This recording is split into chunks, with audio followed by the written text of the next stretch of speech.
Well, this is something that I've had to remind myself. The season has changed. The powers that are currently at work on the earth are different from when I was announcing of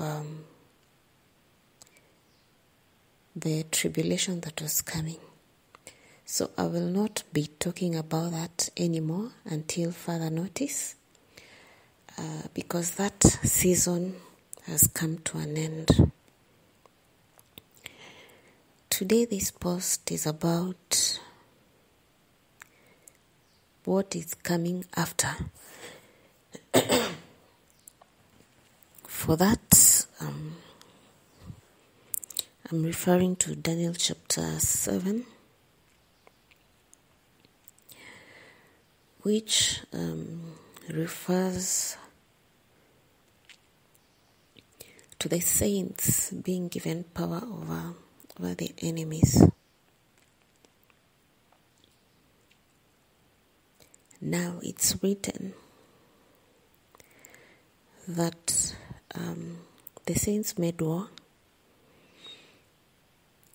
and then Christ took over the kingdoms. And that's very important, because I was so lost in mourning. I was so lost in and depressed that I had forgotten that there's a silver lining. There's a happy ending. When Christ left, he said that he was going to make us a home. Truth be told, I don't know where that home is. I don't know if it's on the earth. I don't know if it's in another dimension, because my reading of other scripts have opened my eyes to the existence of countless dimensions. They've also opened my eyes to the fact that not just our earth, but our entire existence, which I believe is our galaxy, is in bondage. That is where we get death from. It's a bondage.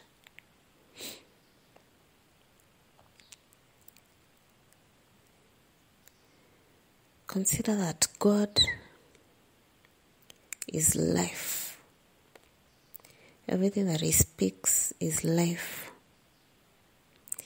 His very existence is life. So it's an oxymoron to have out of that existence of life something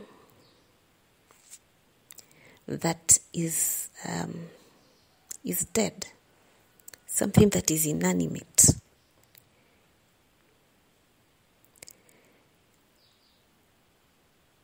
The understanding of how that came to happen is also recorded. You'll not find it in the Bible, but you'll have to wade through a lot of biases that exist in the translations. I mean, because you'll find words like the world and the earth in this, which are very Western concepts. I mean, you'll find words that are directly drawn from the theory of evolution. When you start going through some of these lost in quotes, because most of these documents were collected by the European powers when they invaded places, and they stored them hidden for some reason, I don't know. Maybe because they wanted to substitute it with a strong delusion, because it's written in the book of Daniel. I think it's chapter 11. And you may find it in 10, 11, or 12, where it's written that on this earth there will be a strong delusion in the last days. And that's what you are living in right now, a strong delusion. The lie has replaced the truth in ways that you cannot believe.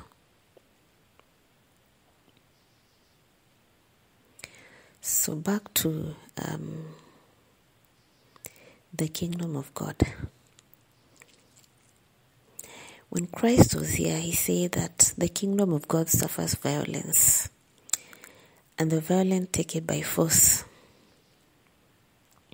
He said that from the days of John the Baptist, the kingdom of God has suffered violence.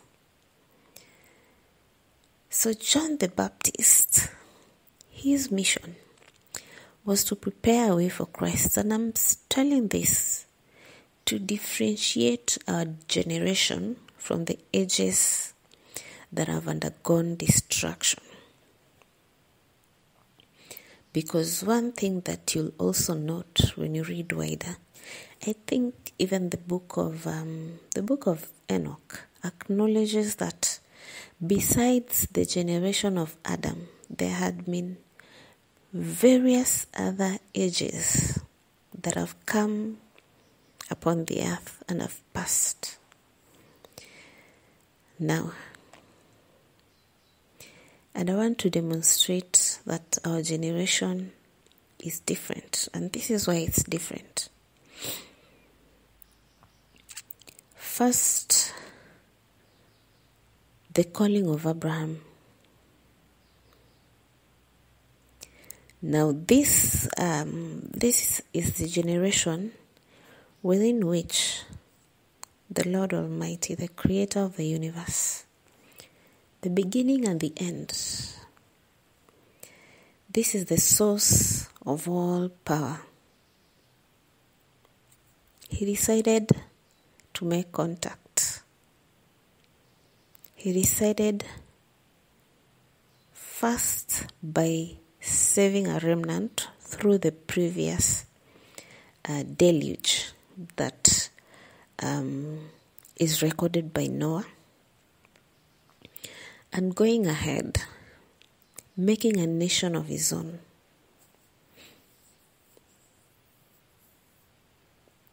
And it's important to remember that he saved the generation of Noah.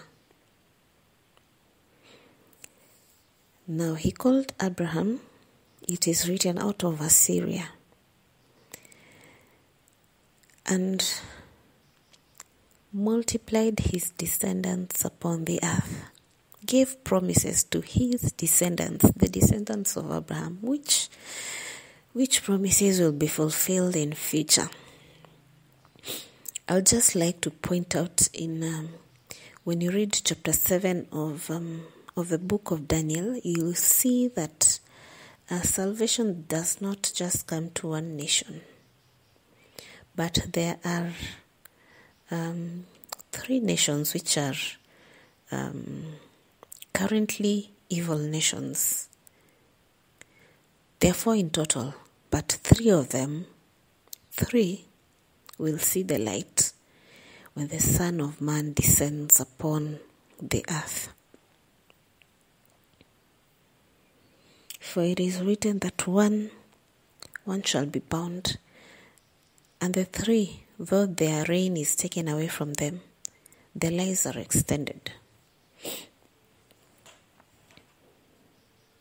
So that is just to demonstrate that the promises that were given to Abraham were not in vain. Those that followed him out of Assyria did not do it in vain.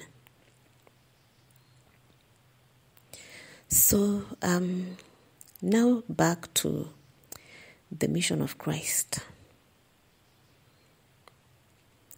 He said that whoever believes in me shall be saved.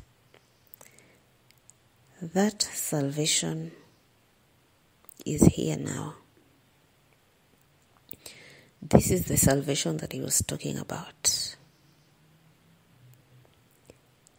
For those who have ears and who have been watching the skies, you know that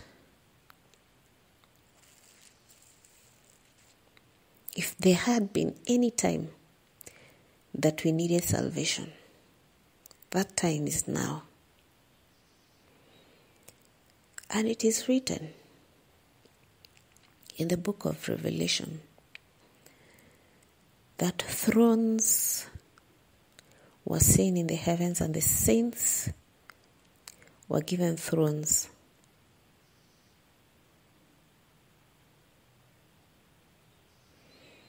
It is written, Christ said that you will see me come back in the clouds.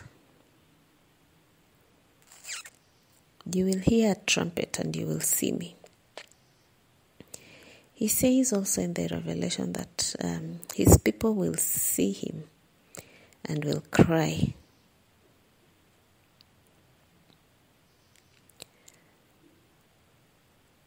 There is the silver lining in the storm that Christ is coming back. Those that do not care don't have to. Christ does not recruit except those that love him